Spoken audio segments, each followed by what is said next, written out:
Hey folks, it's Ben. Sometimes I just shoot videos from my dad. In this case, hi Dad. We're dealing with our Case 155. This is our 1967 one-off model. I've got a couple videos on it already, mostly me tilling and things like that.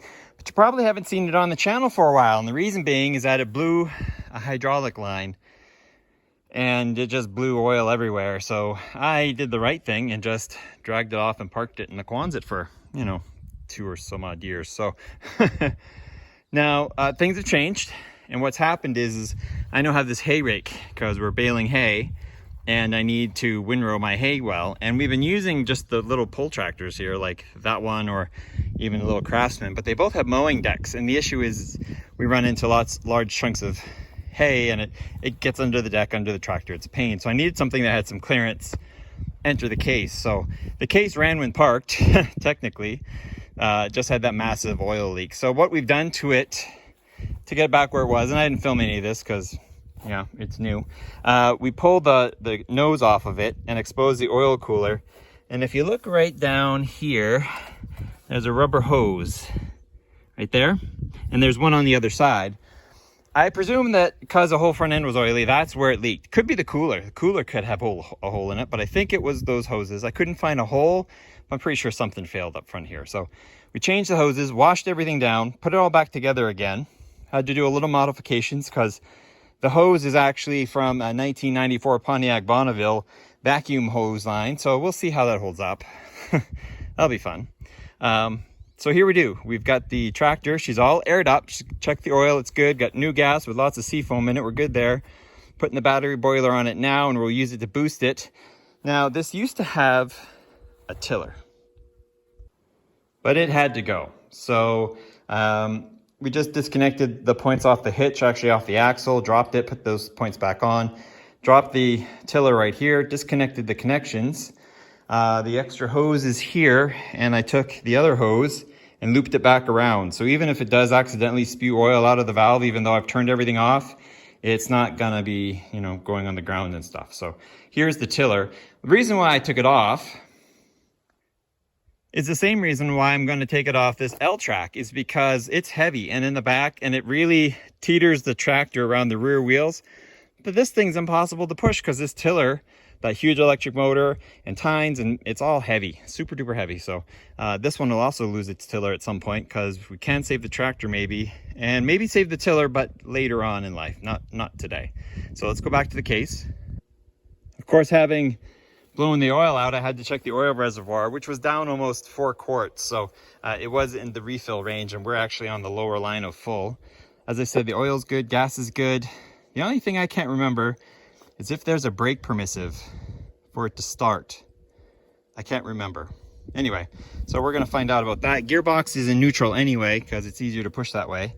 Plus, I'm not sure there's any hydraulic disconnect. Hello, Willow. For the hydrostatic or hydro drive for it anyway. But so we're in neutral, and you can see this has been neutered because the hoses are a liability anyway because they're cracked, right? But we just kind of looped it around and tightened it up for now, and this is completely off, and this is in neutral, so in theory there should be none. I would have liked to cap it off of the tractor, but I'm not sure. There's 3 lines. Well, one's coming out and one's going in. What's the third line doing? I haven't traced it out or figured that out yet. I really just need a tractor right now to haul a hay rake. So let's go ahead and give it a spin before I step on my kitty here. Let's go ahead and put you on to start. And the choke, which is wide open, I haven't got the air cleaner on it, is already open. And throttle is that up or down? Let's see. Okay, that's closed. So wide open throttle, wide open choke, or closed choke. Kick the ignition on and then turn the key, in this case this guy. Let's see if we can get it to fire off and scare the kitty. Okay, that was super promising. I was impressed with that. I'd love to sit on this, but I haven't bolted this down yet. First trip we're going to is the pressure washer because it's covered in bird poop and sticks and stuff. Let's try that one more time, please. Too much choke? It's a brand new carburetor. No to that. All the gas, please.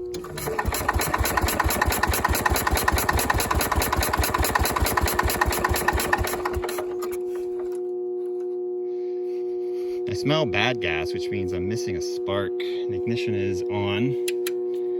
Hit it. And my battery's gonna give up on me. Okay, well, we'll pee a little gas down the carb and see if we can get it to bark off for me, make sure it's not an ignition issue. Nope.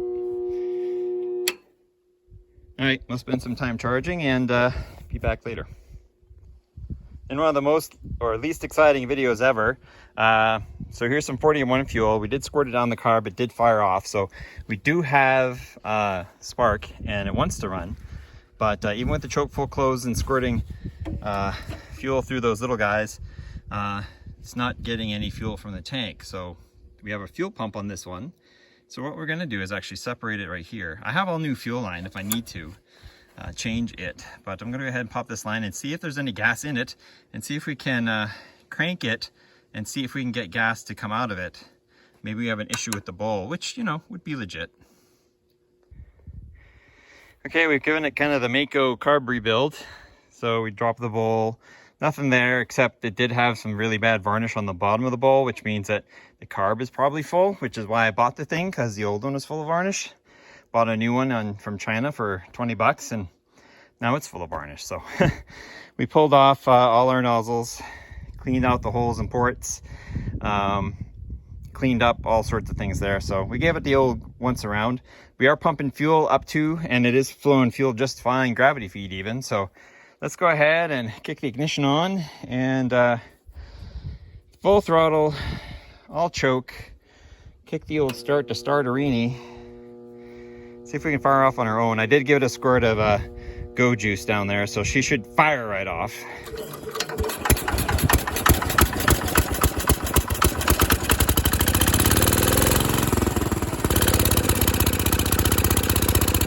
There you go.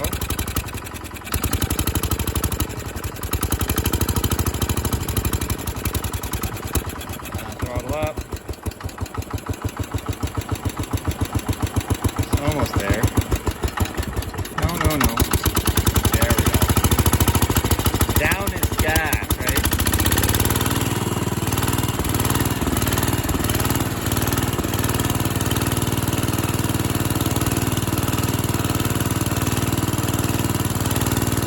Most tractors, it's down is off. This one is up is on. So here's our robot that we're known for.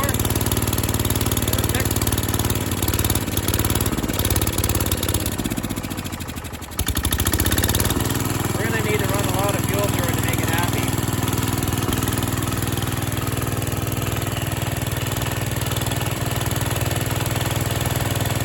Let's just let that do its thing for a little bit. Okay, remembering that our hydrostatic brakes are on. I think I gotta lift up and get it over. We're not leaking yet, so that's a good sign. My seat's not open either, right? So we got that going for us. Can we get in first, please? There. So, we're going to brake. No fires yet.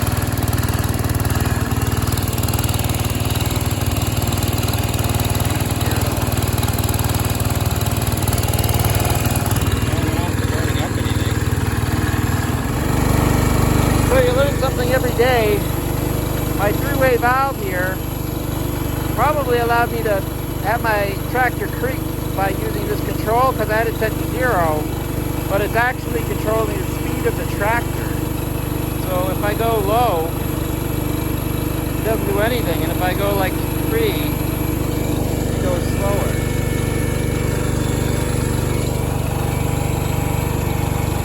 So it's like a micro speed controller for the hydrostatic control. I didn't know that. So with the tiller, I was always messing around here when I should have been messing around here. So there's nothing wrong with it, although I just put some more oil in it. So we'll drive over to the pressure washer, grab a drink,